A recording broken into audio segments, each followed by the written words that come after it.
Assalamualaikum warahmatullahi wabarakatuh. Selamat datang kembali di my YouTube channel Nur Lela S Biantoro.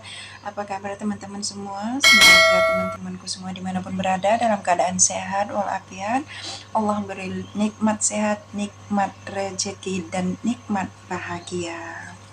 Oke, hari ini saya akan menyambungkan kembali bacaan tentang kisah 25 Rasul, masih di awal, yaitu hari ini saya akan membacakan kisah Qabil dan Habil dan perkawinan di zaman Nabi Adam alaihissalam. Adam dan Hawa sebagai suami istri, sebagai manusia pertama dan sebagai nenek moyang kita, hidup rukun bersama tiap kali melahirkan. Siti Hawa selalu beranak kembar yang terdiri dari laki-laki dan perempuan sampai 10 kali. Pada kehamilannya yang ke-11, yakni yang terakhir, Siti Hawa hanya melahirkan satu anak laki-laki yang diberi nama Sid, yang kemudian menjadi nabi. Dengan demikian, anak-anak mereka berjumlah 21, terdiri atas 10 perempuan dan 11 laki-laki. Di bawah asuhan ayah ibunya yang penuh cinta kasih, tumbuhlah anak-anak mereka dengan cepat. Nabi Adam dan Hawa tidak membeda-bedakan kasih sayang di antara anak-anaknya. Ketika menginjak usia dewasa, Allah memberi petunjuk kepada Nabi Adam agar mengawinkan putra-putrinya. Qabil dikawinkan dengan adik Habil yang bernama Labuda, sedang Habil dikawinkan dengan adik Qabil yang bernama Iklima. Inilah syariat yang telah ditentukan Allah. Cara ini disampaikan Nabi Adam kepada putra-putrinya. Namun Qabil menolak mentah-mentah. Ia tidak mau dikawinkan dengan Labuda yang berwajah tidak cantik adiknya sendiri, yaitu Iklima. Ini adalah perselisihan pertama kali yang melahirkan permusuhan dan pertumpahan darah. Ini adalah bukti kebenaran firman Allah Subhanahu wa Ta'ala ketika Adam terusir dari surga, bahwa akan terjadi perselisihan dan permusuhan di antara anak cucu Adam. Rupanya Qabil telah termasuk bujukan iblis. Ia memperturutkan hawa nafsu daripada akalnya. Ia tidak mau menerima syariat yang ditetapkan Nabi Adam. Nabi Adam adalah ayah yang bijaksana. Ia terus menasihati Qabil agar menerima keputusan yang berasal dari Allah. Namun Qabil tetap menolak. Akhirnya Adam memerintahkan kepada Qabil dan Habil mempersembahkan kurban. Biarlah Allah sendiri yang akan menentukan masalah itu. Maka dengan disaksikan seluruh anggota keluarga, Adam, Qabil, dan Habil mempersembahkan kurban di atas bukit. Qabil mempersembahkan hasil pertaniannya. Ia sengaja memilih hasil gandum dari jenis yang jelek. Sedang Habil mempersembahkan seekor kambing terbaik dan yang paling ia sayangi. Dengan berdebar-debar mereka menyaksikan dari jauh. Tak lama kemudian nampak api besar menyambar kambing persembahan Habil, sedangkan gandum persembahan Qabil tetap utuh. Berarti kurban tidak diterima.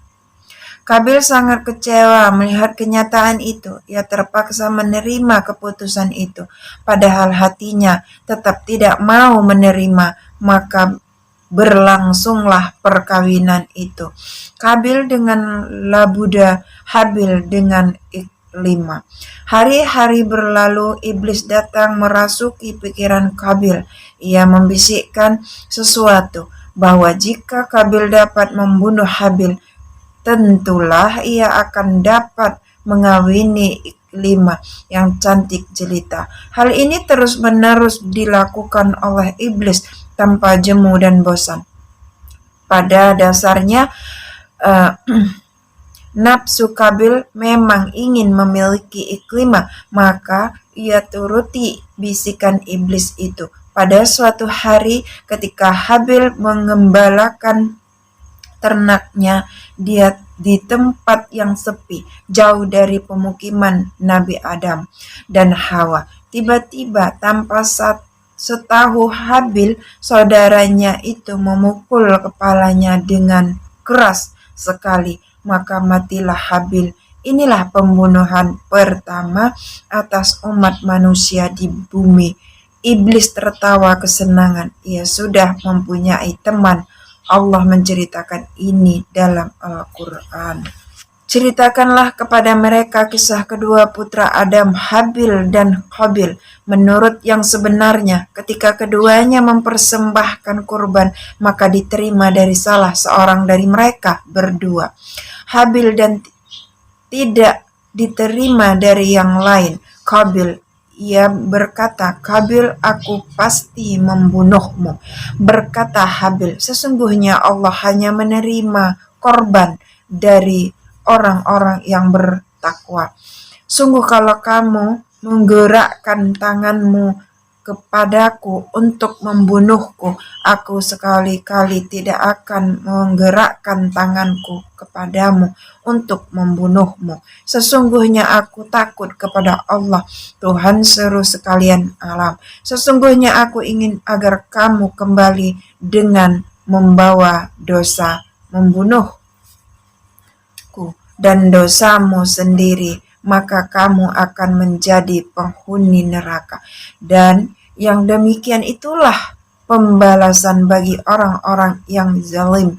Maka hawa nafsu Qabil menganggap mudah membunuh saudaranya, sebab itu dibunuhnyalah, maka jadilah ia seorang di antara orang-orang yang merugi.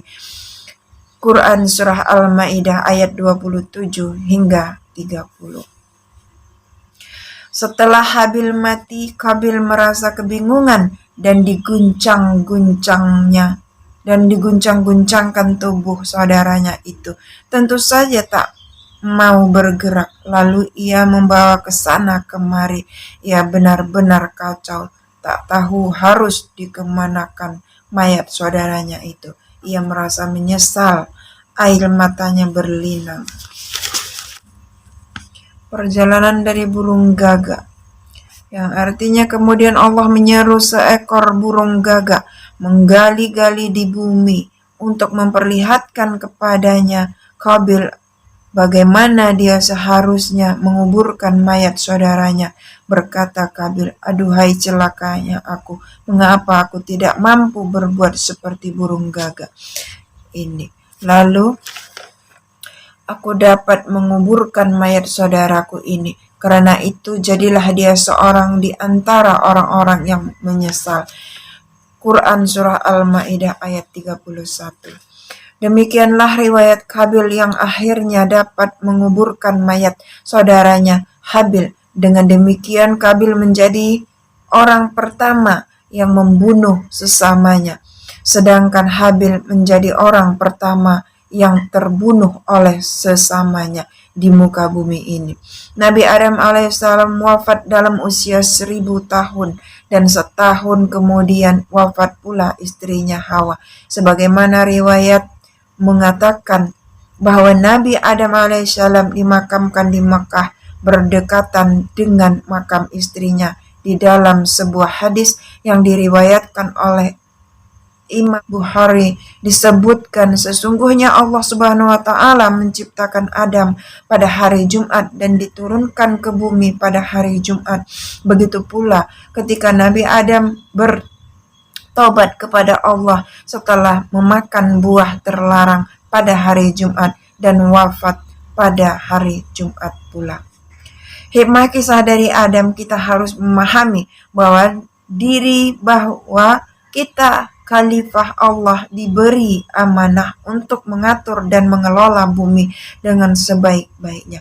Kita harus waspada terhadap bujuk rayu setan dan membentengi diri dengan iman dan amal soleh. Manusia tidak dapat luput dari salah dan lupa. Kita harus segera sadar dan bertaubat serta mohon ampun kepada Allah bila melakukan dosa dan kesalahan. Demikianlah, itulah tadi baca-bacaan yang bisa saya baca untuk teman-teman semua dan pelajaran baik juga untuk diri saya sendiri. Lebih dan kurangnya mohon dimaafkan. Wassalamualaikum warahmatullahi wabarakatuh. Dadah.